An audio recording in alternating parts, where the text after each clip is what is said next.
আলহামদুলিল্লাহ, আজকে এটা হচ্ছে আমাদের কোরবানির মাংস। কেটে কুটে সব রেডি করে ফেলছি। আমরা আন্টিরা আর হচ্ছে আমাদের এক আত্মীয় দেওয়াতে খুব তাড়াতাড়ি আমরা করে ফেলছি। আঙ্কেল আর হচ্ছে আমার ভাই, কাজিনরা সবাই মিলে হচ্ছে গরুটাকে একদম প্রিপেয়ার করে ফেলছে।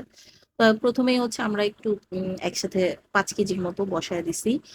সবাই মিলে খাবো। আম্মু হচ্ছে যে প্রথমেই কোরবানির মাংস দিয়েই খায়। তো সকাল থেকে আম্মু, আন্টি, তারপর আমার ভাই, ওরা হচ্ছে কোনো কিছুই খায় নাই। এই তো কোরবানির মাংসটা আলহামদুলিল্লাহ অনেক মজা হয়েছে। আর আমরাও তো হচ্ছে সবসময় কোরবানির মাংস করি, সাথে হচ্ছে চালের রুটি।